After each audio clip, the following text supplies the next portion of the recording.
Hello students, इस video lecture में हम देखने वाले हैं एक्सरसाइज 2.2 का सेकंड न्यूमेरिकल। सेकंड न्यूमेरिकल क्या है? इसके अंदर भी 6 क्वेश्चन है, हमने 3 लिखे, जरूरत पड़ेगी चौथा क्वेश्चन भी हम कर लेंगे। क्या बोला है? Here given summation and multiplication of zeros of polynomial. यहाँ पे देखो, ये वैल्यूज देखो, यहाँ पे जो पहली वैल्यू है वो जीरोस का समेशन है। जीरोस का समेशन मतलब कौन? अल्फा प्लस बीटा, पता है ना? जीरोस का समेशन मतलब कौन? Alpha plus beta. और ये क्या है? मल्टीप्लिकेशन। मल्टीप्लिकेशन मतलब कौन? Alpha into beta. समझ में आ रही है बात? Alpha plus beta, clear? ये है अल्फा प्लस बीटा, कितना दिया है हमको? 1/4। और ये अल्फा इनटू बीटा कितना दे दिया हमको? -1। फिर क्या बोला? From that find equation of polynomial. From that find equation of polynomial. Polynomial की इक्वेशन डिराइव करनी है। पॉलिनोमियल की इक्वेशन मतलब किस तरीके से डिराइव करनी होगी? तो हमको a, b और c तीनों पता होने चाहिए, क्योंकि हमको पता है, फिर से यहां लिख देता हूं, क्या? ax² - bx + c तरीके का इक्वेशन होना चाहिए। मतलब a, b और c तीनों की वैल्यू हमें पता होनी चाहिए, तभी पॉलिनोमियल का इक्वेशन बनेगा। ठीक है, क्वाड्रेटिक इक्वेशन बनेगा। तो alpha plus beta, alpha into beta, क्या है बात समझना। पहली बात, alpha plus beta is equal to 1/4 हमको दिया हुआ है। अल्फा प्लस बीटा का मतलब क्या होता है? Alpha plus beta is equal to -b/a, तो b/a इज इक्वल टू 1/4। और अल्फा इनटू बीटा क्या होता है? अल्फा इनटू बीटा क्या होता है? वो होता है c/a, और c/a इज इक्वल टू क्या दिया हमको? -1। इससे क्या पता चलता है? देखो, जो डिवाइड वाली टर्म है ना, उसको पहले देख लो, इजीली बहुत सारा कॉन्सेप्ट तो खत्म हो जाएगा। यहां पे क्या है? a इज इक्वल टू 4 मिल गया, ठीक है ना? Direct a is equal to 4, और b -b is equal to 1, तो b इज इक्वल टू क्या मिल गया? -1। समझ में आई बात की नहीं है? -b, a is equal to 4 लिख दिया, अब -b इज इक्वल टू 1, तो b is equal to minus उस तरफ गया, तो b इज इक्वल टू क्या आ गया? -1। उसी तरीके से यहां पे देखो, कंफ्यूज ना होना, थोड़ा सा कॉम्प्लिकेटेड होगा, ऐसा नहीं कि एक ही वैल्यू रख दी। क्या होगा जरा देखते हैं। देखो, डायरेक्टली करना हो, सीधा एक ही वैल्यू तुमको यहाँ पे कितनी मिल गई है? 4 मिल गई, बराबर। एक ही वैल्यू तुमको 4 मिल गई। क्या करो, यहाँ पे एक ही वैल्यू रख दो। अगर यहाँ पे तुमने एक ही वैल्यू रख दी तो c/4 इज इक्वल टू -1, ये 4 चला गया इस तरफ, आंसर मिल गया। समझ में आई बात की नहीं है? किस तरीके से करना है, हमें किस तरीके से करना है वो देखो जरा।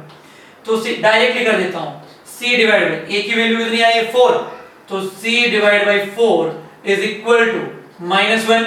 ये 4 उस तरफ गया, तो c इज इक्वल टू क्या आंसर मिल गया हमको? -4। समझ में आया? c इज इक्वल टू क्या मिल गया? -4। तो a, b और c तीनों का आंसर हमको मिल गया। क्लियर? तीनों का आंसर हमको मिल गया। तो क्या करना होगा हमें? वैल्यू लिख देते हैं। कौन से फॉर्मूला के अंदर? तो फॉर्मूला है हमारे पास ax², जनरल फॉर्मूला लिखना है पहले, ax² + bx + c। a की वैल्यू कितनी? 4, तो ये हो गया 4x², b की जगह पे -1, मतलब प्लस -1 × x, प्लस c की जगह पे -4, तो ये हो गया 4x² - x - 4। ये हो गई हमारी इक्वेशन। क्लियर हुआ कि? ये एक सॉल्यूशन हुआ। ऐसे बहुत सारे सॉल्यूशन हो सकते हैं। किस तरीके से इसके आगे मल्टीप्लाई करके k रख दो, k इज इक्वल टू 1 2 3 4 कुछ भी हो सकता है, बराबर। पर हमको तो यहां तक आंसर फाइंड करना है। क्लियर हो गया? सिंपल सा कॉन्सेप्ट है। सेम कॉन्सेप्ट यहां पे यूज करते हैं। क्या बोला फिर से? जो पहली वैल्यू है वो किसकी है? समेशन की। दूसरी वैल्यू है मल्टीप्लिकेशन की। मतलब क्या हुआ? Alpha plus beta is equal to √2, और दूसरी वैल्यू है मल्टीप्लिकेशन की। मतलब क्या? Alpha into beta is equal to 1/3। अब alpha into alpha plus beta क्या होगा? -b/a इज इक्वल टू √2, और अल्फा इनटू बीटा क्या होगा? c/a is equal to 1/3। अब यहां डिवाइड वाली टर्म है, डायरेक्टली पता चल जाएगा। क्या पता चल जाएगा? कि c इज इक्वल टू 1 और a इज इक्वल टू 3। आई बात समझ में? a की और c की वैल्यू हमको डायरेक्टली मिल गई।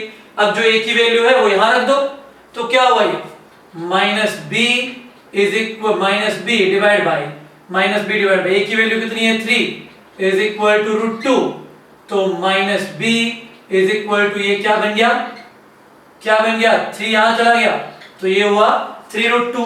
समझ में आया ना, minus B is equal to 3√2, तो माइनस को उस तरफ ले लो तो b is equal to -3 into √2, तो ये मुझे b की वैल्यू भी मिल गई। तो a b और c तीनों की वैल्यू हमने फाइंड कर ली। अब क्या करना है, जो जनरल इक्वेशन है उसके अंदर रख दो।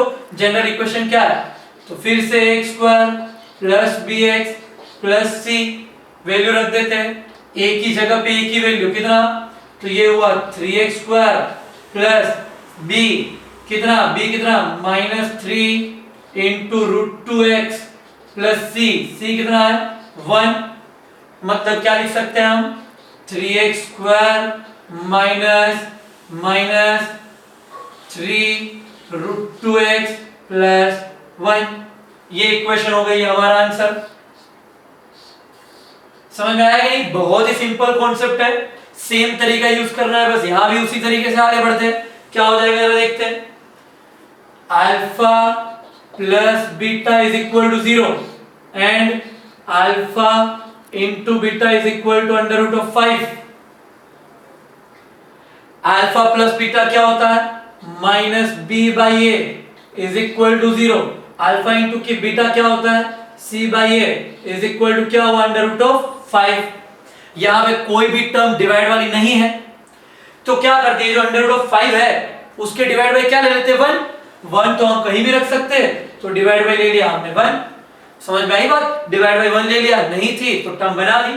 तो यहां से क्या पता चल गया, यहां से पता चल गया c इज इक्वल टू √5, पता चल गया c इज इक्वल टू √5 और a इज इक्वल टू मिल गया हमको 1। c की वैल्यू √5 मिल गई और a की वैल्यू मिल गई 1। अब यहां से a की वैल्यू रख देते हैं, तो -b डिवाइड बाय a की वैल्यू 1 रखी, 1 इज इक्वल टू 0, तो -b is equal to 0 into 1, तो -b इज इक्वल टू, भाई 0 के साथ कुछ भी मल्टीप्लाई होगा 0 होगा, -b इज इक्वल टू 0, तो b इज इक्वल टू भी क्या आएगा 0, 0 माइनस तो होता है नहीं, तो b is equal to answer मिल गया 0, a is equal to 1, c is equal to √5। तो जनरल इक्वेशन क्या हुई, general equation ax² plus bx plus c, a की वैल्यू है 1 तो 1x² प्लस b की वैल्यू है 0x प्लस c की वैल्यू है √5। तो इसको मैं लिख सकता हूं x², अब ये 0x लिखने की कोई जरूरत नहीं है, हटाओ उसको, 1 को भी यहां लिखा नहीं है, तो प्लस √5, ये हमारी इक्वेशन बन गई। आई बात समझ में बिल्कुल क्लियर हो गया। तो ऐसे यहां भी 6 क्वेश्चंस हैं जिसमें से 3 मैंने किए हैं, बाकी के 3 तुम्हें खुद ट्राई करना है, ठीक है। इसके बाद दूसरा वीडियो लेक्चर में हम देखेंगे एक्सरसाइज नंबर 3.3। तब तक के लिए ऑल द बेस्ट।